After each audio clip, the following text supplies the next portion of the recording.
Hey everyone, this is Ed the Everyday Atheist. During our conversation with Bryce, we briefly mentioned the Mountain Meadows Massacre, and we didn't get an opportunity to delve into it very good on the show. So what we decided to do is get Bryce to record exactly what the Meadow Mountain Massacre was. And Bryce did it, and he did it in about 5 minutes. So it's a condensed version of what happened, but it's very important to understand, and so we thought we share that with you. So here it goes. It's all fucking stupid and depressing. So what happened is a guy that was a church leader. Parley P. Pratt, I think who it was. I haven't studied it in a while, so it's kind of I'm probably gonna get some names wrong and shit. But he took a dude's wife as his own wife. The dude got pissed off. This happened in Arkansas. The dude stabbed him and shot him in a field, and then he died like 4 hours later. So at the same time, coincidentally, there was a handcart company coming across, which was the Fancher Party. That's what it was called, Fancher.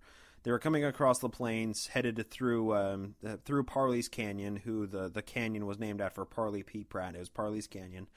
And they were coming through the northern edge of the northern corner of Utah and going to pass all the way through the state down to St. George, towards Las Vegas, and out towards California. That's where they were headed.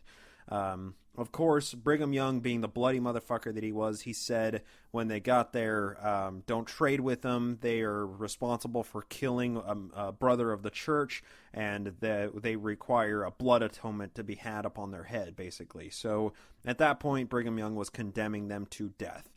So the party passed through Utah, and that was normally a place where people could resupply on their way out to California, but and they didn't give them anything. One person was even excommunicated for giving them a wheel of cheese.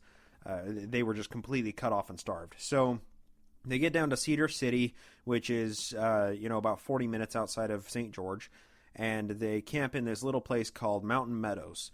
And they camp there for overnight, and there's just a little spring that's a short walk away, and they're shooting badgers and rabbits and birds and whatever they possibly can to eat because they're starving. But luckily they have the fresh spring of water, so they're able to survive. And the Mormons surround them, and they fire off a shot, and the first person that was hit was an 11-year-old boy who was just sitting down to a breakfast of quail, and he got hit in the gut and buckled over and died right there on the spot. That was the first casualty of Mountain Meadows Massacre. And then for the following 5 days after that, the Mormons sieged these 140 people. 5 days, completely depriving them of food, water, everything. And eventually these people had to give in to a truce that the Mormons called, and the Mormons approached them with a white flag and said, "We'll escort you. We'll save you from these Indians that are sieging you and trying to kill you.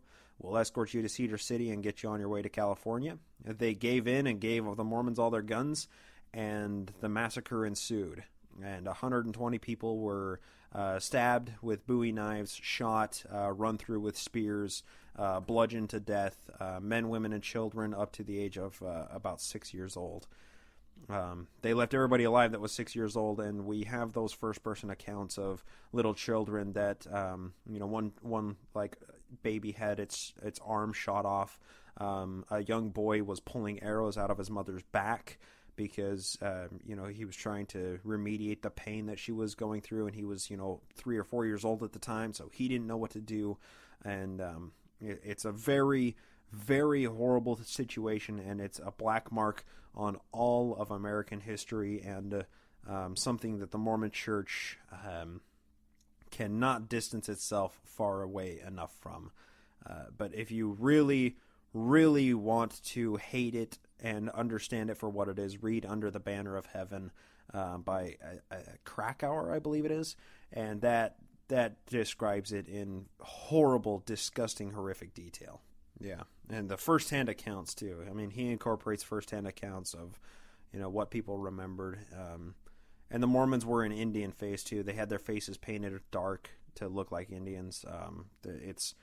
There's truly very few things that we have so much documentation of that are more fucked up than the Mountain Meadows Massacre. So, yeah, That's a nice cheery note. Well, yeah, and the Mormons were smart about it too. They separated off the men away from all the women and children, and toted away all of the guns. And they said each man will be escorted by a Mormon with a gun.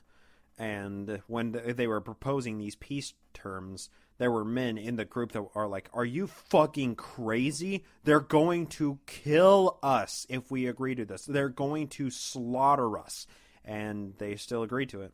And they didn't have any option. So, well, and they had shot so many little women and children before, too. So, like, they didn't really... It's not like they were just going to save all the women and children. No, they slaughtered everybody. Anybody over the age of 6 died. So, yeah, that's Mountain Meadows Massacre in a 5-minute nutshell. Hope that's... hope that wasn't too depressing.